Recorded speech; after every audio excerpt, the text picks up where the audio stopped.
Hey there, welcome back for another deep dive.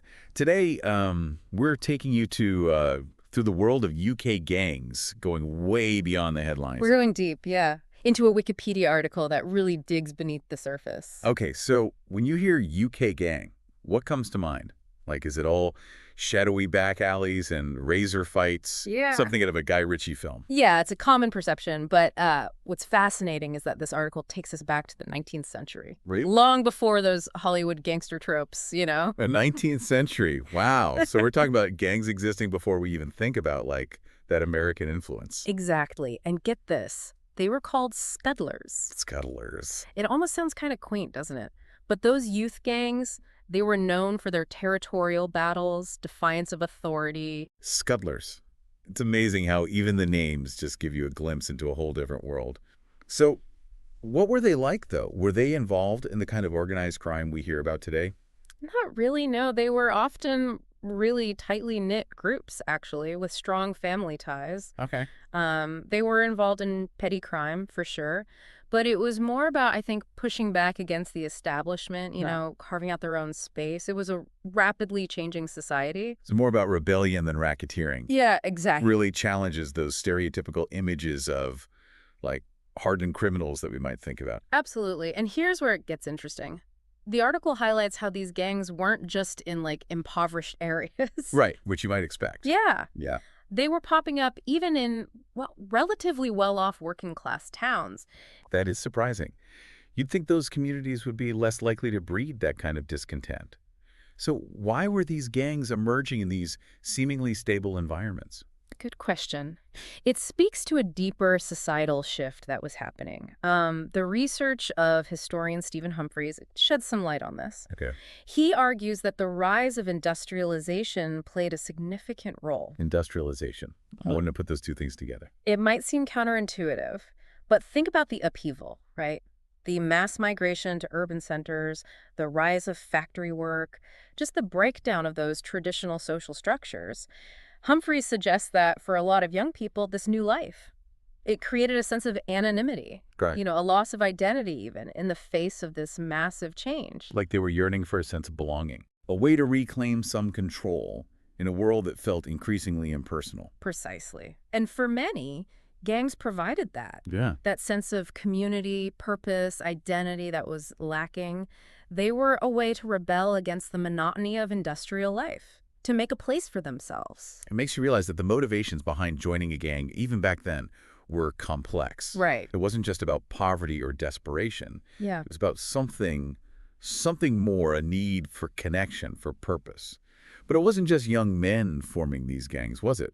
The article mentions a very interesting group in early 20th century London. Ah, yes. The 40 Elephants. Okay. A fascinating example of how women were involved in this world, too, challenging those role and expectations. Okay, I am hooked. Tell me more about this 40 Elephants gang. Well, imagine this.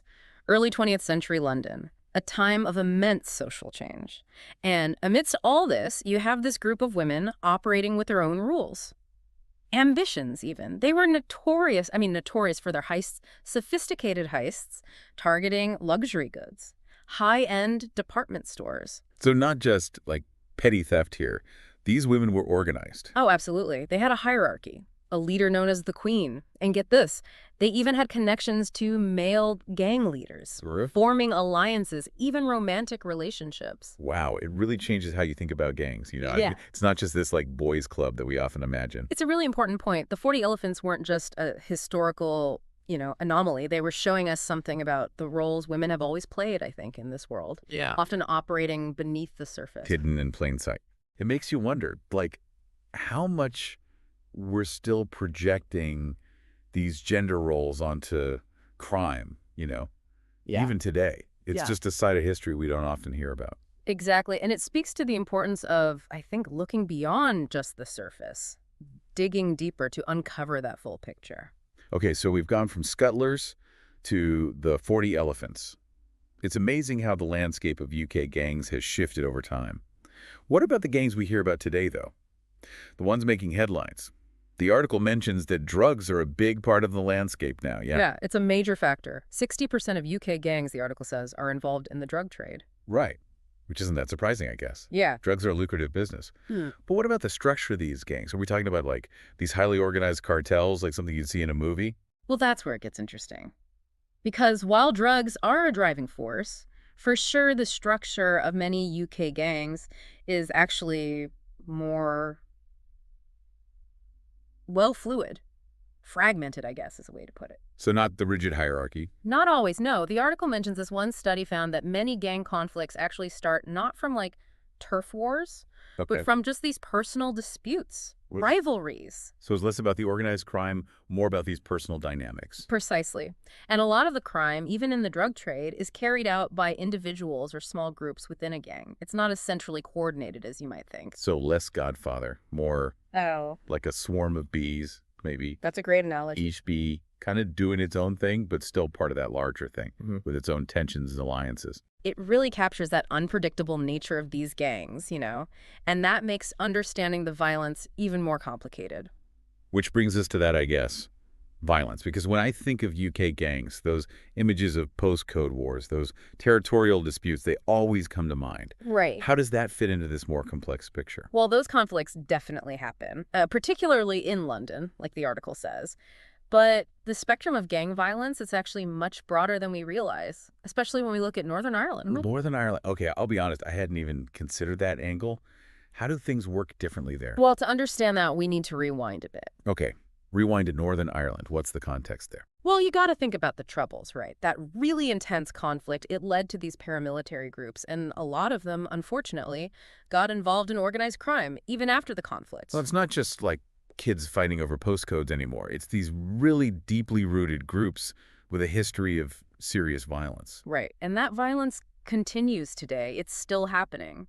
The article mentions that over 1,500 people Wow. were killed in Belfast alone, just between 1969 and 2001. That's the kind of environment we're talking about. Yeah, that really puts things into perspective. It's Yeah. easy to forget about the human cost. Absolutely. It shows how complex these issues are, especially in a place like Northern Ireland, where it's not always clear what's political and what's criminal. The lines get blurry. It makes you question everything you thought you knew about gangs. It's not as simple as we make it out to be. Exactly. And the article even asks this question, do we really understand UK gangs? It mentions the Runnymede Trust. They say there's not even a consensus on how to define a gang. So we're dealing with this really complex issue, and we don't even know what we're dealing with. It's a huge challenge. And it means that those, easy solutions, they probably won't work. The article suggests that focusing only on gang membership, for example, that could actually backfire. We might end up criminalizing young people who actually just need help. Right, because it's not addressing those root causes we talked about, the poverty, the inequality. Exactly. It's about looking at the bigger picture. So gang involvement is a symptom, not the disease itself. Right.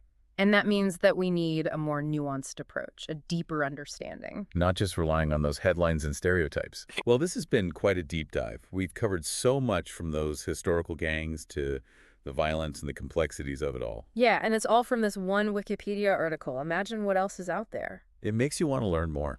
It really does. And on that note, we'll wrap up this deep dive into UK gangs. This is just the beginning, though, really. So keep asking those questions, keep learning, and we'll see you next time.